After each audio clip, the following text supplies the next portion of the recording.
ეზრას ბაღში მუშაობა უყურს. ყოველი მზესუმზირის დარგვისთვის მას ჭირდება 0.7 ლიტრი წყალი, ყოველი შროშანის დარგვისთვის 0.5 ლიტრი. მას სულ 11 ლიტრი წყალი აქვს ამ მცენარეების დასარგებლად. კარგი, მოსარწყავად ესე იგი. მოსემ უტოლობაში S-ი იმ მზესუმზირების რაოდენობას აღნიშნავს, L-ი კი იმ შროშნების რაოდენობას, რომელთა მორწყვას ეზრა შეუძლია. ესე იგი, გამოდის რა ეს რაც მეუბნება საერთოდ აი ეს უტოლობა მეუბნება რომ აი სულ ამდენ ლიტრს დახარჯავს S ცალ მზესუმზირაზე და სულ აი ამდენ ლიტრს დახარჯავს L ცალ შროშანზე. და მაქსიმუმ შეიძლება ჰქონდეს 11 ლიტრი.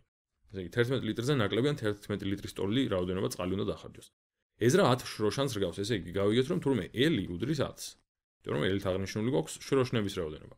მაქსიმუმ რამდენი მზესუმზირის დარგვა შეიძლება მას წყლის მორჩენილი რაოდენობით. მოდი ნახოთ, ესე იგი გადმოწეროთ ჯერ ყველაფერი მაქვს 0.7 S-ი, ამას დამატებული 0.5 ჯერ 10, იმიტომ რომ L-ი 10-ია მეუბნებიან, ესე იგი 5 და ეს ვიცი რომ არის ნაკლებიან ტოლი 11-ზე.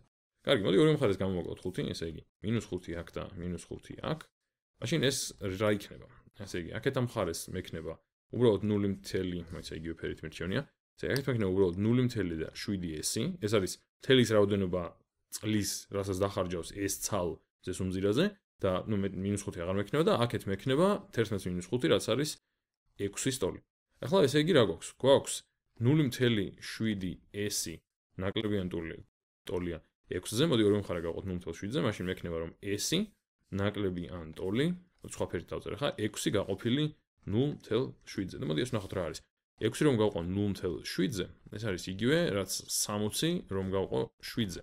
60-ში 7 მოთავსდება 8 ჯერ და ეს არის ესე იგი იგივე, რაც 8 7 ჯერ არის 56, ამიტომ 4 მოგრჩება 8/4.